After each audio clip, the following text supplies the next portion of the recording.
आज आपण बनवणार आहे पालकची चकली. त्याच्यासाठी मी घेतलेलं आहे 2 वाटी मी तांदळाचं पीठ घेतलं आहे, अर्धी वाटी बेसन पीठ, 2 चमचे भाजकी डाळ घेऊन ती मिक्सरला बारीक करून घेतली आहे. त्यानंतर पालकाची पाने, 2 ते 3 हिरव्या मिरच्या, 8 ते 10 लसूण पाकळ्या, 1 चमचा जिरे, 1 चमचा ओवा, 1 चमचा बटर घ्यायचं मेल्टेड किंवा तूप घेतलं तरी चालेल, चवीनुसार मीठ, पांढरे तीळ आणि हिंग. सगळ्यात पहिले मिक्सरमध्ये आपल्याला पालकाची पाने,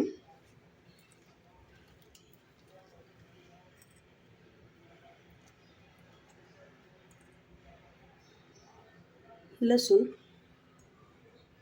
हिरवी मिरची आणि ओवा हे बारीक करून घ्यायचे.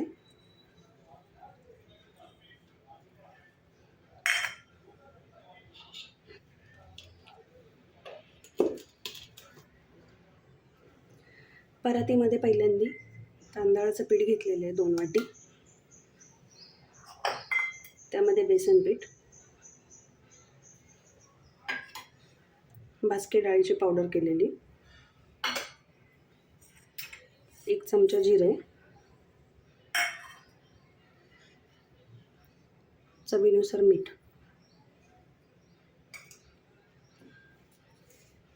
आणि चिमूटभर हिंग.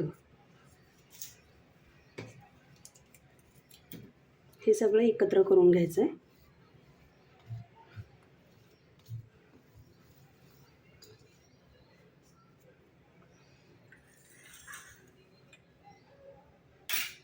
त्यानंतर यामध्ये आपण तूप किंवा बटर आपण ॲड करून घेणार आहोत.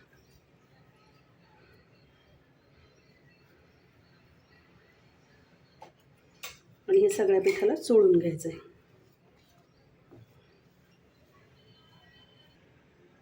आता आपण यामध्ये ॲड करणार आहोत तीळ, पांढरे तीळ, ते पण आपण मिक्स करून घेऊयात. आता आपण यामध्ये पालकाची प्युरी ॲड करून घेऊ.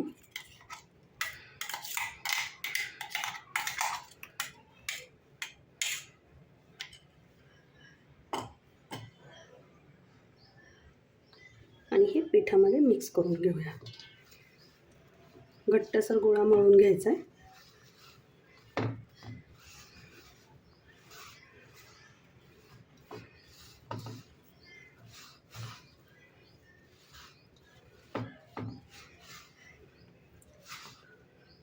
त्याच्यामध्ये गरज असेल तर थोडंसं पाणी ॲड करायचं.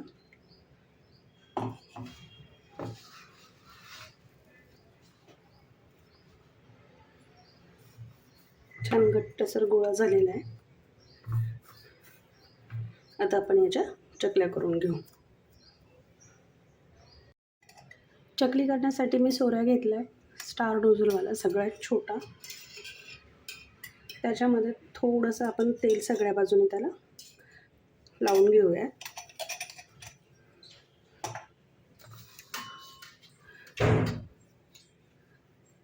आणि पिठाचा थोडासा गोळा घ्यायचा, त्याला रोल करायचा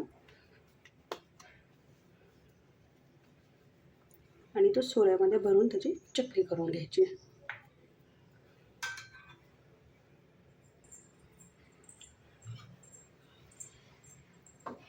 ताटामध्येच मी एका साईडला चकली करून घेतली आहे.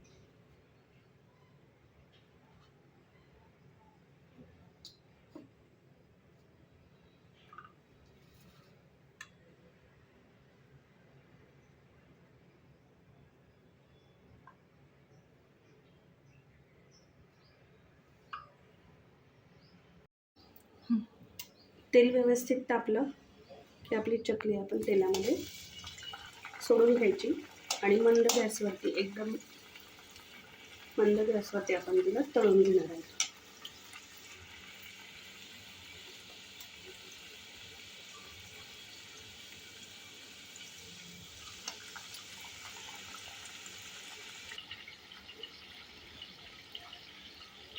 चकली व्यवस्थित तळून झाली की आपण एका प्लेटमध्ये काढून घेऊयात.